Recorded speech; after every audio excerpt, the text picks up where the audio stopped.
Hello YouTube, this is RL coming to you again from my channel, and welcome back to another installment of Retro Life Reviews, where we review video games from the 1980s and 1990s. And once again, here's my friend and co-host CK. Hello everybody, and thank you for having me back, RL. My pleasure. So we review games on a like, loathe, and love scale. We have graphics, music, sound effects, gameplay, controls, difficulty, fun factor, and story if applicable. So we are going to be reviewing the classic game from the Super NES, Donkey Kong Country, the first one. Donkey Kong Country, developed in '94, if I'm not mistaken, was one of the big titles released on the SNES, and developed by a very popular company, Rare. And this game was basically a reboot, I guess Nintendo's reboot of the classic Donkey Kong franchise. And this is the game that kind of brought Donkey Kong into the new generation. So let's start with graphics first. So what did you think of the graphics in Donkey Kong Country, CK? The graphics are great. Really, really good. I believe this might have been the first, if not probably one of the first games on the console, and on any console really, that had 100% pre-rendered 3D graphics. The game is not in 3D. All the sprites, every frame of animation, and all the backgrounds and artwork were all created in a 3D program. Then obviously they've been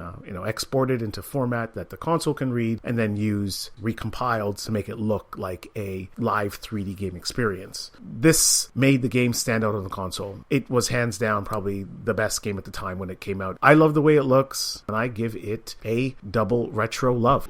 Right off the bat, a double retro love. Awesome. Yeah, the graphics are great. This game, dare I say, the best looking game on the system. Yeah. It has a 3D look to it. The graphics, sprites, they pop. They're not flat. They definitely had something in their arsenal.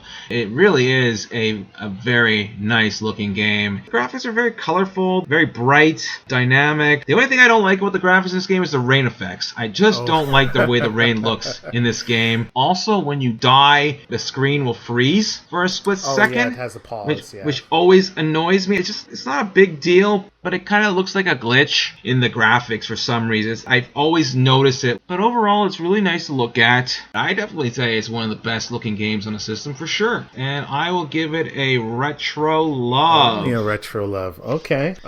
I'm tempted to give it a double love, but I'm gonna stay with a retro love. Hey, I respect that. I agree with what you got to say. A love is still a respectable score. Very. Anyways, so let's move on to music.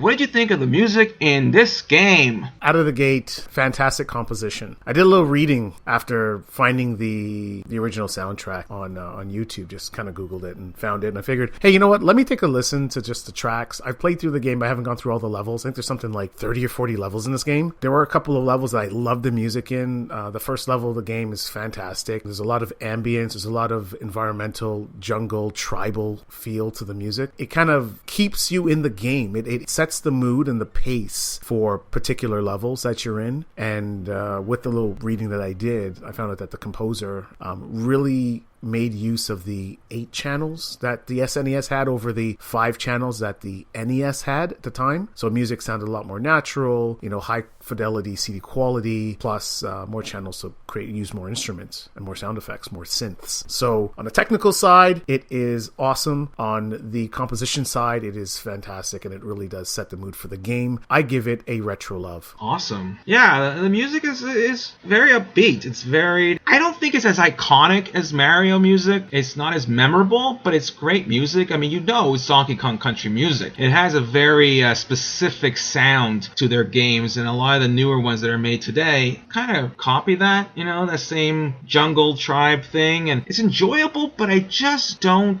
feel it's as memorable as other music from that era. I don't know why. Sounds like I'm bashing it a little bit. Maybe because I didn't grow up with it, like Mario. That's true. I find the music to be a little bit... It's not unique enough. I feel like it could be better, but it definitely motivates you to play it. It's never like, oh, it's hard to listen to. It's never grinding on me. It's not annoying music. I mean, when you hear it, you automatically know it's Donkey Kong. But I mean, comparing it to Mario, it's definitely not as iconic, you know? So I'm going to give it a double like. That's fair. I kind of want to give it a love, but it's not iconic enough for me. But anyways, moving on to sound effects. So what do you think of the sound effects in Donkey Kong Country? I like the sound effects in Donkey Kong Country. It's fun and lively. The little character sounds, the little popping sounds, that iconic barrel pop when you jump in and it shoots you out, or when you break a barrel. I think the sounds, more so, if you were to just hear them as a standalone, would instantly be, that's Donkey Kong Country. That's the Donkey Kong series for SNES.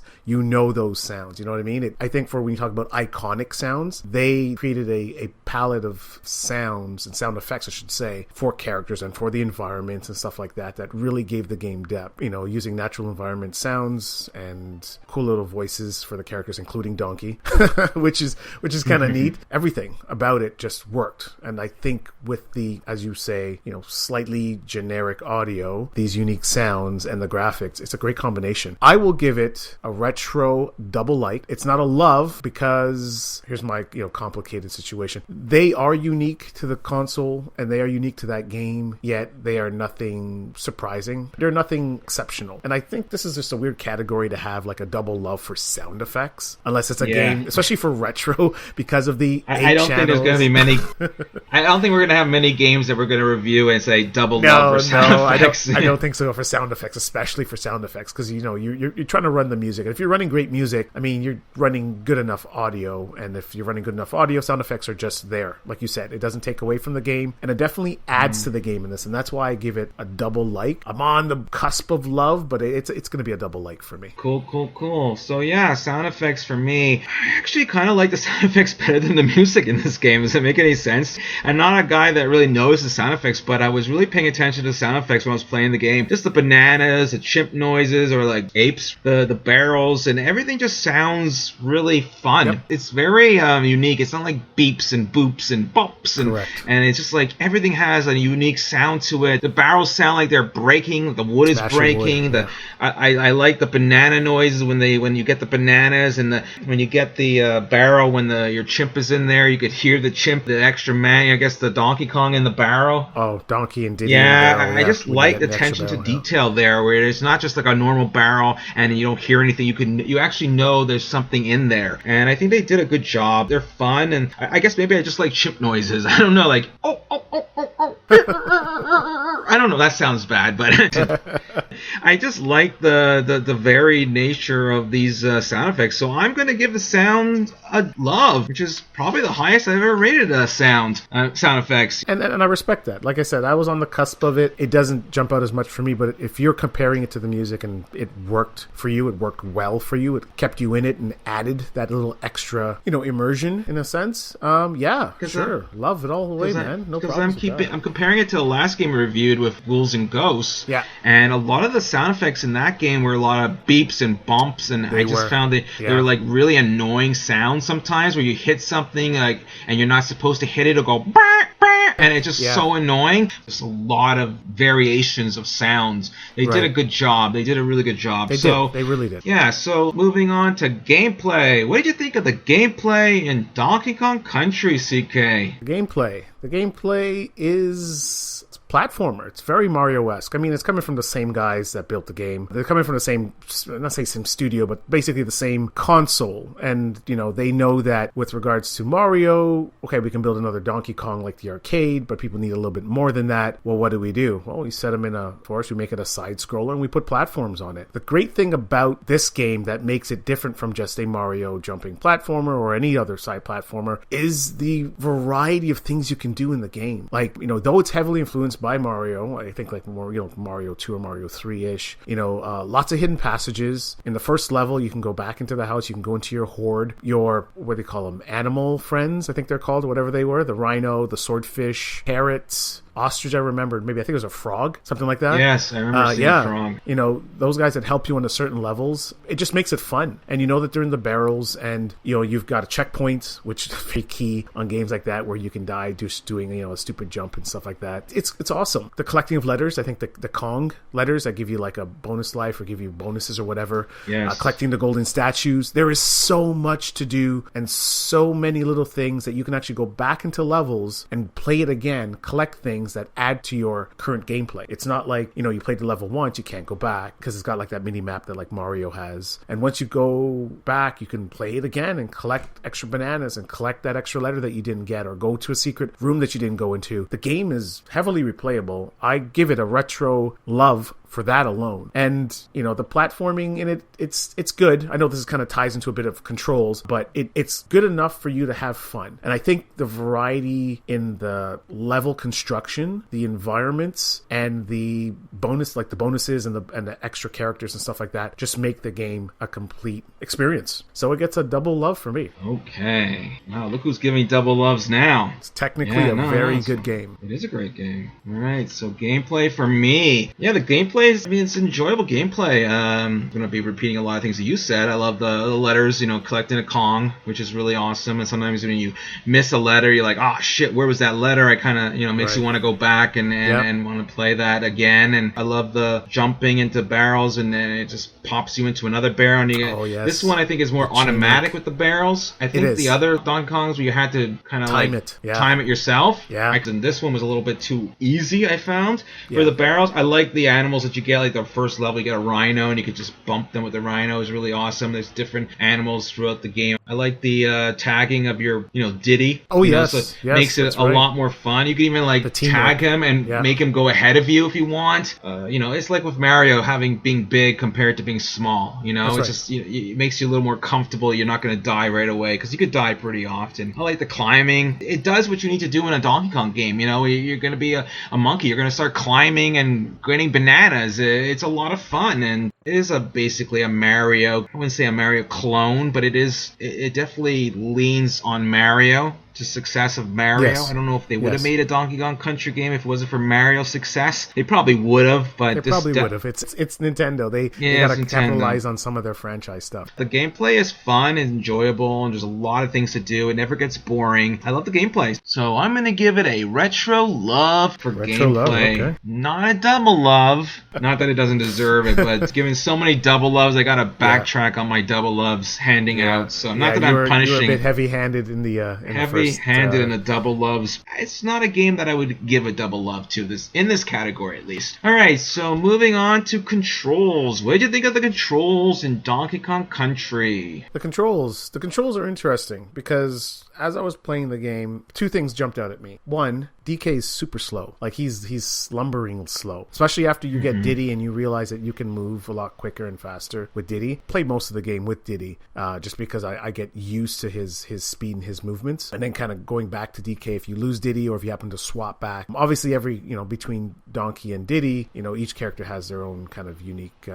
reason for being the lead in a team up, which is awesome. And I think that alone, adds variety to the controls of the game. They're pretty smooth and precise. Nothing crazy. Like, I don't think it's Mario specific. And the only reason why I say that, and some might disagree, but the only reason why I say that in the way I feel about it is because there aren't any hard edges per se in any of the pre-rendered platforms that you're jumping on, like for instance like jumping from tree to tree when you're on top of the trees. There is no real edge that you can tell that you're at, so sometimes you may jump a little bit early and miss the edge on the next one, or you jump a little late, or you do like that Diddy does, like that cartwheel jump that kind of gives him a little extra distance. Yeah, you can miss jumps in this game, and it just comes down to a feel. So the controls for me were good. They were good enough to get me through the platformer. I think with all the other elements in the gameplay, like the things you have to collect, the variety of enemies, the different levels, the music, and I give it a like, because they do what they need to do to get you through the game. Other than that, it's just another standard platformer. It's all the other elements that make DK Country the game it is, and why I like it so much. So it gets a like.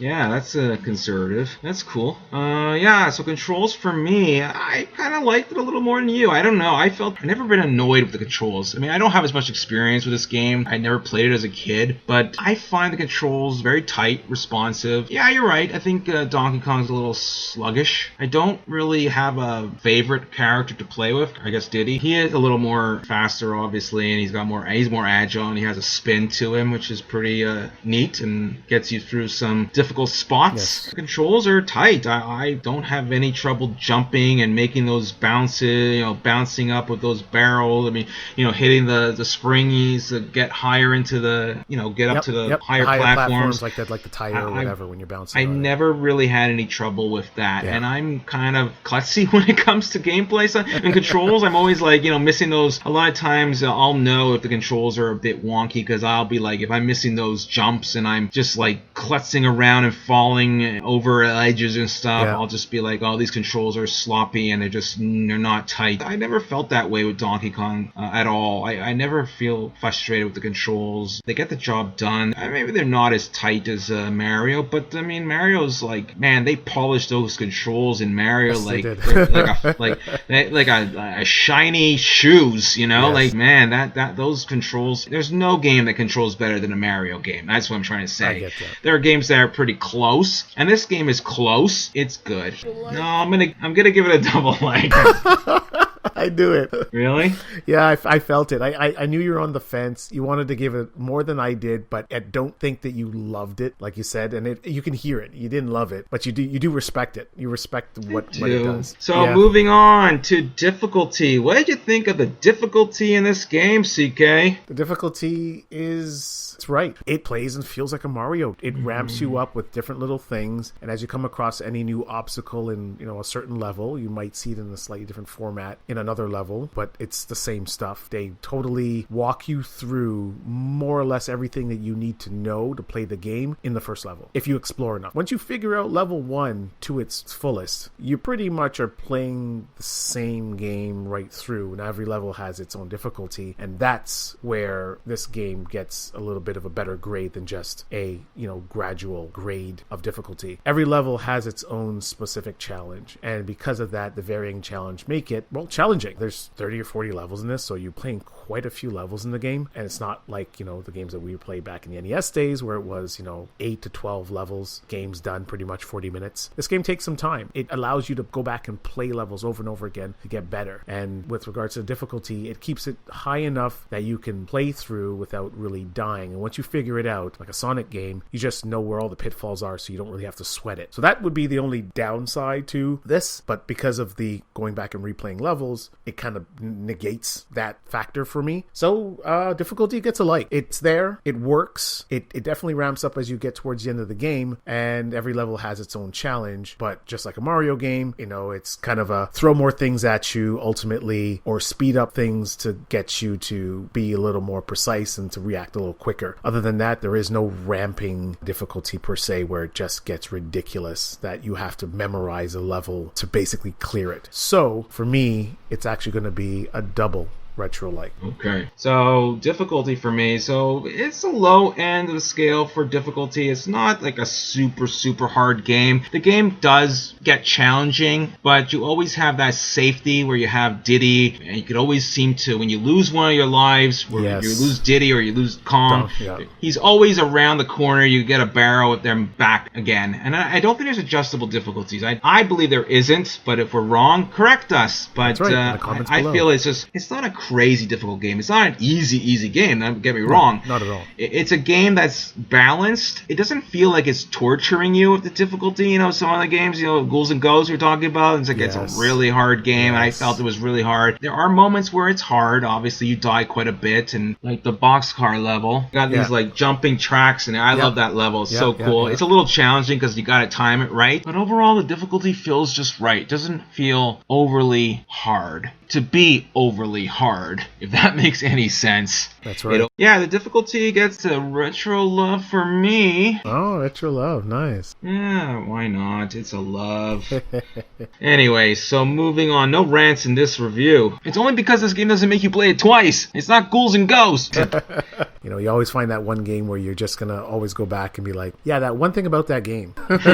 And it was the game that shall not be mentioned. Now it's the Ghouls and Ghosts. So this is our 8th review, so we got some things to fall back on. All right, so moving on to fun factor. What do you think of the fun factor in Donkey Kong Country? Game's fun, hands down. I'm not even going to get into it. You guys already heard me say all the great things I like about the game and some of the things that I respect about the game. And all of that brings me to a conclusion that it is a retro love. It's not a double love. If you thought the double love was going to be sliding around the corner there, it's not. It's a retro love because of the feel, the characters, the audio, the immersion, you know, the difficulty, the variety in levels. There's so many things going on in this game. This is a masterpiece. This is like one of those, you know, when you talk about a console's early games and how it just set a benchmark for a lot of other games. Yeah, it all culminates to a retro love. It's a really great game to play for young and old. This game really gives you everything, like a Mario game. Yeah, retro love, man, all the way. Yeah, this game's fun. Everything about it, the graphics, the level design. I love the water levels when you're underwater. Just very enjoyable. The water looks really nice, like you're in a tank. A lot of fun, you know, and the difference between, you know, Mario where it's coins and you can't eat a coin, where you can eat bananas and it's kind of like it's food. Collecting food is always cool. I am just obsessed with food. And also, you play this game, you feel like you're in a zoo. So that makes it fun for me. So I will give Fun Factor a retro double love. Double love. Snuck it in there. Snuck it in there. It's one of my favorite games for the console. And even though I was tough on it, this game deserves a lot of praise. It is a enjoyable game. So there you go. A retro double love. I respect that. Cool. Yeah, so moving on to story. I don't know if there's a big story in this game. There's a big enough story. I mean, the story does drive the whole motive of the game. It drives the characters. You know, it ultimately is just Donkey and Diddy out to recover their banana hoard that was stolen by the King K. Rool and the Kremling. So, yes, that is a pretty standard story. Does it fit within the world of anything unique? No, it's not. It's, you know, stuff was taken from you. You got to get it back. No princess this time. No princess this time. Just food. You just got to get your food back. And I can relate to that. I can actually appreciate that, because if someone stole my food, I would be hunting them down and doing my best to platform my way to capture the food. If it was pizza, no stone unturned to get my pizza back. But bananas, if you're a monkey, I guess bananas are like your pizza. I like it. It's pretty standard. I'm going to give it a retro like. It's nothing exceptional. Yeah, it gets a like from me. I've said this so many times in reviews of retro games. There's not a lot of story, and we haven't reviewed a game that has a heavy story. You know, RPG games where there's a meaty story, you know? So, and because there's no cutscenes, mostly just text, and you get an idea of what you're doing. It's like a progressive growth. Yeah, progressive story where, you know, you have cutscenes and you're progressing to play the game to get the story to unfold. So I will give it a half like for story. There's really nothing there to really get me excited. So moving on. So this is the portion of the review where we are going to rate the influence score. So what do you think the influence is on Donkey Kong Country out of a 0 to 2, I believe, right? 0 being the low end and 2 being the highest end of influence. That's right. I give it a 2. And the reason being is a lot of games sprouted from this. 2 sequels sprouted from this. Donkey Kong is now officially heavily regarded as second tier for Mario, or sorry, I say first tier for the SNES. First tier for Nintendo as a brand. Some would disagree, some may agree. So with that being said, that gets 2. Any of you know of any games that use apes, chimps, or any type of primate as a primary character in a series? Please place in the comments below. We'd love to hear about it and maybe even review a game. That'd be fantastic. Definitely, indeed. Yeah, it definitely has an influence. One of the more iconic games from that system. Not as much of an influence as Mario, because it really kind of took from Mario. Yes. I would give it a 1. This game obviously has some influence. I just wouldn't give it as high as you give it, CK. That's just my opinion. I respect that. Alright, so this is the portion of review that we tabulate our scores. So what did you score, CK? 38 total. 38. I scored a 37. Alright, so now we just flip a coin. I flipped last time, so you get to flip this time, CK. I will flip a coin. So heads would be high. Alright, and the flip It's heads, and that means I got it. Alright, so CK, you're gonna pick 2 games now, not 3, because I'm gonna play those 2 games in my RL Plays Retro, so you guys could watch that in the next week. Alright, CK, let us know, what are the 2 games that you want our viewers to vote on? So my selection for 2 games will be Echo the Dolphin for the Sega Genesis and Star Fox for the SNES. Cool. Good choices. Yeah. Alright, so that's all for now. I hope you guys liked our review on Donkey Kong Country for the Super NES. Leave a comment below and vote for the game you want us to review next on Retro Life. And we will have more Retro Life reviews in the weeks, months, and years to come. Bye for now. Take it easy, guys.